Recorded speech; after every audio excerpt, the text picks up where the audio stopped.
नमस्कार। आप देख रहे हैं ऑल न्यूज नंबर 1।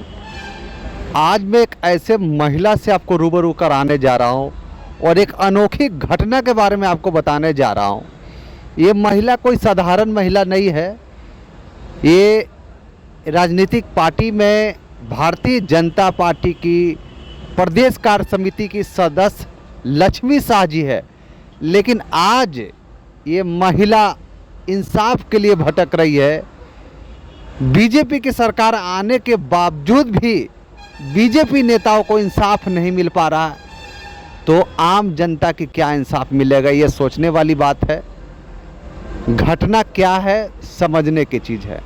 घटना, एक कहावत आपने सुना होगा कि घर फूटे गंवार लूटे। कुछ असामाजिक तत्व के लोग पति पत्नी के रिश्ता में दरार डाल करके इनकी सारी संपत्ति को असामाजिक भू माफिया के द्वारा इनकी संपत्ति को बेच दिया गया। और यहाँ तक कि इन्हें 3 रूम का फ्लैट मिला था, 2 रूम का 1 रूम का 3 फ्लैट मिला था इनको।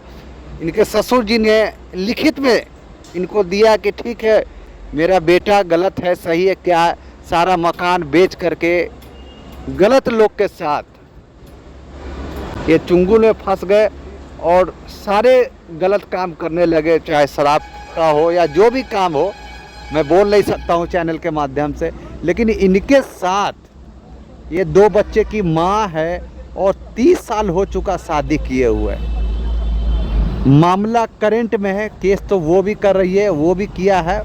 लेकिन मामला क्या है, इनके ससुर जी ने लिखित रूप से 3 फ्लैट इनको दिया था और आज बाप बेटा की लड़ाई में, बाप बेटा की राजनीतिक में, बेटा बाप सबको संपत्ति लिख के दे देता है, बेटा फिर बाप बेटा को संपत्ति लिख के दे देता है।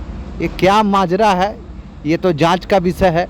लेकिन ये बाप बेटा की लड़ाई में इस महिला का जीना हो गया मुश्किल। और ये महिला यहाँ तक कर रही है कि अगर मुझे इंसाफ नहीं मिलता है तो हम आत्महत्या कर लेंगे। और क्या करेंगे? ना परिवार है, ना पति है, ना ससुर है और ना मेरा छत है। छत भी छीनने का ये लोग साजिश कर दिया। और जो 3 फ्लैट इनको दिया गया था, बाद में किसी असामाजिक तत्व की तरफ वो उनको बेच दिया गया, रजिस्ट्री कर दिया गया और इन्हें खाली करने का दबाव बनाया जा रहा है। ये महिला अब जाए तो जाए कहाँ? थाना में हो, एसपी हो, डीएसपी हो, सभी जगह ये लिखित आवेदन दे चुकी है। लेकिन अभी तक इनको किसी तरह का कोई मदद शासन और प्रशासन के द्वारा नहीं मिला। आखिरी में, अंत में ये मीडिया से सहारा ले रही है और इन्हें पूरा भरोसा है सरकार पर कि हमें इस परेशानी को दूर करने का प्रयास करेंगे ताकि हम अपने घर में, अपने छत के नीचे रह सके, बाल बच्चा को हम रख सके। तो देखिए क्या कहना है लक्ष्मी शाह जी का, एक रिपोर्ट। आपने जो अभी आवेदन अपने हाथ में रखा है और जो विषय है वो क्या कुछ है, उसका डिटेल्स बताइए। डिटेल्स यही है सर कि मेरा नाम लक्ष्मी शाह है और मैं भागलपुर में खलीफाबाद चौक शाह कॉम्प्लेक्स में 4th फ्लोर पर रहती हूँ। मेरी शादी को 30 साल हो गए हैं। मेरे 2 बच्चे हैं। एक बेटा मेरा 6 महीने का दूध मुआ बच्चा को ही मेरा पति ज़बरदस्ती अपनी बहन को, मेरे से बिना पूछे अपनी बहन को गोद दे दिया।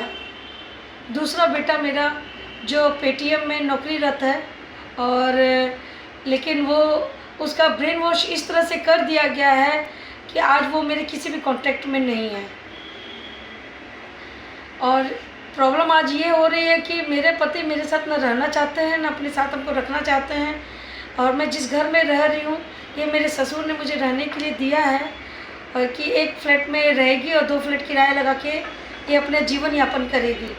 लेकिन वो जो एक बिल्डर है सर। मैं एक बात क्लियर करना चाहती हूँ कि मेरे पति की संगति बहुत गलत हो गई है, और संगति गलत हो गई है तो वो संगति भी हो गई है ऐसे एक भूमाफिया से जिसका नाम शिव कुमार सर्राफ है, जिसको शिबू सर्राफ भी कहते हैं। वो मेरे पति को एकदम अपनी तरह का बना दिया है, अपनी तरह का इन द सेंस वो खुद गलत है और खुद मेरे पति को भी वो अपनी तरह गलत बना दिया है। मकान में आप रह रही हैं, वो मकान आपके पति के द्वारा खरीदा गया है या आपके ससुर का है? सर वो न तो मेरे पति के द्वारा खरीदा गया है, न ही ससुर का है, वो पैतृक संपत्ति है। और पैतृक संपत्ति चूँकि मेरी दादी सास जो मेरे पति की दादी है, उसने मेरे पति को पूरा संपत्ति को दे दिया था। लेकिन मेरे पति ने जब भी 2015 में डिवोर्स फाइल किया तो वो मेरे को डिवोर्स में कुछ न मिल सके, इसलिए पूरे साजिश के तहत उसने आपस में ही बाप बेटा को मिलकर वो लोग साजिश के तहत एक टाइटल सूट किया, और टाइटल सूट में मेरे पति ने अपने संपत्ति सारी अपने पिता के नाम कर दी। लेकिन मुझे अब उससे कोई मतलब नहीं है। मेरे ससुर ने एक अच्छी भावना के तहत मुझे उसमें, जैसे बिल्डिंग में 4th फ्लोर जो हम लोगों का है उसमें एक फ्लैट रहने के लिए दिया और 2 फ्लैट को किराए लगा के जीवन यापन करने के लिए दिया, और उन्होंने अपना धर्म निभाया और मैं इस बात से उनके लिए बहुत खुश हूँ। लेकिन उसके बाद उन्होंने जो किया उससे मैं बहुत दुखी भी हूँ, क्योंकि एक तरफ तो उन्होंने मुझको दे दिया और दूसरी तरफ उस बिल्डर के डर से, जो वो शिव कुमार सर्राफ है, जिसने मेरे पति और ससुर को अपने कैप्चर में करके पोद्दार धर्मशाला में रखा है, और उसने पूरा मेरा हंसता खेलता परिवार बर्बाद कर दिया। उसी के डर से आज मेरा ससुर ये भी कहता है कि मैंने दिया ही नहीं, जबकि उसने ही दिया। बिजली की लाइन भी उसने दी लगा के। मुझे किस साजिश के तहत क्या किया मुझे को नहीं पता, लेकिन जालसाजी का एक केस भी मेरे पर कर दिया। अब वो खुल के बोलते हैं कि मैंने उसको नहीं दिया, लेकिन ये सच है सर कि उन्होंने ही मुझे दिया। और अगर नहीं भी दिया होता, अगर वो लोग ये भी कहते हैं कि अगर मैंने नहीं दिया या वो जो भी वो लोग कहते हैं, लेकिन क्या मैं आपसे समाज से पूछना चाहती हूँ, मैं मीडिया से भी पूछना चाहती हूँ, क्या मैं 30 साल की शादीशुदा औरत हूँ, इकलौती बहू हूँ, तो क्या मेरा उस संपत्ति पे, जिस संपत्ति को, बाजार की संपत्ति को पूरा शिव कुमार सर्राफ ने करोड़ों की संपत्ति बर्बाद कर दी, खरीद ली मेरे पति से, आज बिल्डर बन के पूरी मेरे घर की संपत्ति बर्बाद कर दी, क्या उसके एक हिस्से पर मेरा हक नहीं है? क्या उसका एक कोना, जो छोटा सा कोना मैंने लिया, क्या उसके हिस्से पे? अभी आपके साथ क्या समस्या है उसके बारे में वर्तमान बताइए। में सर समस्या मेरी ये है कि मैं अपने ससुर के दिए गए एग्रीमेंट के अनुसार एक फ्लैट में रह रही हूँ और 2 को किराया लगा के अपनी ज़िंदगी को जैसे तैसे बसर कर रही हूँ।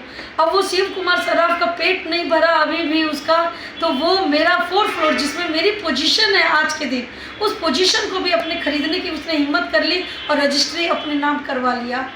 और मेरी यही चाहत है सर कि चूँकि ये इस पर मेरा पूरा कानूनी, सामाजिक और पारिवारिक हक है और मेरे ससुर ने ये मेरे को दिया है और ये पैतृक संपत्ति है, तो बहू होने के नाते भी मेरे को इसमें रहना है। मेरी अभी शासन से, प्रशासन से बस ये इतनी सी गुजारिश है कि इस संपत्ति से कभी मुझे बेदखल नहीं किया जाए, क्योंकि अगर जिस दिन मुझे इस संपत्ति से बेदखल कर दिया जाएगा तो उस दिन मैं सुसाइड कर लूँगी, क्योंकि मेरे पास नहीं कोई रास्ता है, नहीं कोई मेरे पास कुछ ऐसा जगह है जहाँ मैं जाके अपना सर झुका सकूँगी। और मेरी अब इतनी उम्र भी हो गई है कि मेरे से अब उतना संघर्ष भी नहीं होता है। अपनी समस्या का जो आवेदन है वो अभी वर्तमान में कहाँ आपने दिया है? सर मैंने दिया तो बहुत कुछ है, बहुत जगह दिया है। मैंने थाना में बहुत बार अप्लाई किया, जिसका सबूत भी है मेरे पास। कौन सा थाना है? मेरा जोगसर थाना है सर। थाना में भी मैंने जाके बहुत बार दिया। कितनी बार तो वो लोग मेरा रिसीविंग तक भी नहीं लेते हैं, और कितनी बार लेते भी हैं तो वो लोग रिसीविंग हमको देते नहीं हैं। और उसके बाद मैंने एसएसपी के पास, डीएसपी के पास, किसके पास नहीं गए, मैं डीएम के पास, मैंने सब बड़े अधिकारियों से मिलने की कोशिश करी। कुछ लोग मिलते हैं, कुछ लोग नहीं मिलते हैं। और सर मैं ये कहना तो नहीं चाहती थी, ये इल्ज़ाम भी नहीं लगाना चाहती थी, लेकिन मुझको ऐसा मैंने अपनी प्रैक्टिकल लाइफ में देखा है कि जिसके पास पावर और पैसा होता है ना, उसी की सारी दुनिया और संसार होता है। लेकिन मेरे जैसे लोगों का आप बता रही हैं तो आपके पति जो है मतलब आपको घर से बेदखल कर दिए हैं अभी वर्तमान समय में?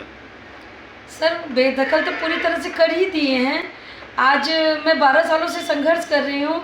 ऐसा एक वक्त ऐसा था कि मेरे पति ने मुझे छोड़ा और मेरे घर में आधा किलो आटा आलू नहीं था और घर मेरा तुड़वा दिया और किराए के घर में छोड़ के वो जाने लगा।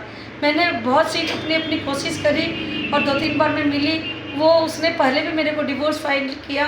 मैंने जब उसके प्रत्युत्तर में एक डोमेस्टिक वायलेंस का केस जो एकदम सच्चाई पे आधारित था किया, एक क्रिमिनल केस जो इन लोगों ने मेरे साथ गलत किया था उसके लिए मैंने किया। तो ये लोग उससे परेशान होकर मेरे से समझौता करके हमसे सारा केस उठवाकर हमको दिल्ली ले गए और दिल्ली ले जाके फिर से ये हमको पूरे अपनी साजिश के तहत हमको छोड़ दिए। आपने जो भी आवेदन जहाँ पर भी दिया है, जैसा कि आपने बताया कि जो भी प्रशासन के सभी लोग हैं उनको आपने आवेदन दिया, वहाँ से क्या रिस्पांस मिला आपको? सर जाती हूँ तो कहते तो है कि काम हो जाएगा, लेकिन फिर मैं कोई काम नहीं होता है। कहीं कहीं तो रिसीविंग तक भी नहीं मिलती है हमको, कोई भी काम नहीं हो रहा। आज मैं दर दर भटक रही हूँ, मैं किस जगह नहीं जाती हूँ। मैं नगर आयुक्त तक से मिली, मैं जगदीशपुर अंचल गई, मैं भागलपुर नगर निगम गई, सब जगह जा रही हूँ। मैं हर जगह एप्लीकेशंस दे रही हूँ। मैं बहुत परेशान हूँ सर, बहुत परेशान। पैसों की भी किल्लत है, 5-5 कोर्ट में केस चल रहे हैं सर। वो मेरे केस होने के मैं तो ये पूछना चाहती हूँ कि जब मेरा केस चल रहा था तो वो शिव कुमार सराफ की हिम्मत भी कैसे हुई कि जब मेरा तलाक नहीं हुआ है, मैं बाकायदा भी उस घर की बहू हूँ और उसमें पोजीशन में रह रही हूँ, तो वो कैसे खरीद लिया मेरी पोजीशन की चीज़ को। तो मैं प्रशासन शासन से यही कहना चाहूँगी कि उसकी सेल डीड को कैंसिल किया जाए और मेरे नाम रजिस्ट्री किया जाए ताकि मेरा जीवन सुरक्षित हो। आज हमारी सरकार है और वो कहती है नारी सशक्तिकरण का वो लोग बातें उठाती है, तो आज एक लड़की इतनी प्रताड़ित है, 30 साल की शादीशुदा लड़की रोड पे रहने के लिए मजबूर हो रही है। क्यों ऐसा हो रहा है? तो अगर जब हम जैसे लोगों का ये हाल है तो क्या सरकार दूसरों का क्या कितना भला करेगी? आपके ससुर और आपके पति का क्या रिस्पांस है आपके प्रति वर्तमान में? मेरे ससुर और पति तो हमको देखना भी पसंद नहीं करते हैं। मेरे ससुर ने एक बार तो ये कागज़ बना दिया, लेकिन वो अपने बेटे के डर से और वो बिल्डर शिव कुमार सराफ के डर से उन्होंने ये भी कह दिया कि मैंने वो कागज़ ही नहीं बनाया, बल्कि उसके द्वारा ऊपर से मेरे ऊपर केस करवाया गया जालसाजी का। आज मेरे ससुर ने मेरे पे जालसाजी का केस करा। मैं जानती हूँ कि मेरे ससुर कुछ नहीं करते हैं, वही सिर्फ एक मोहरा है और मोहरा बना दिया गया है शिव कुमार सराफ और मेरे पति द्वारा। आप अपना पूरा परिचय और जहाँ पर आप अभी वर्तमान में रह रही हैं, जो आपके जिस घर की लड़ाई हो रही है, आप अपना पूरा परिचय बताइए। मेरा नाम लक्ष्मी देवी शाह है।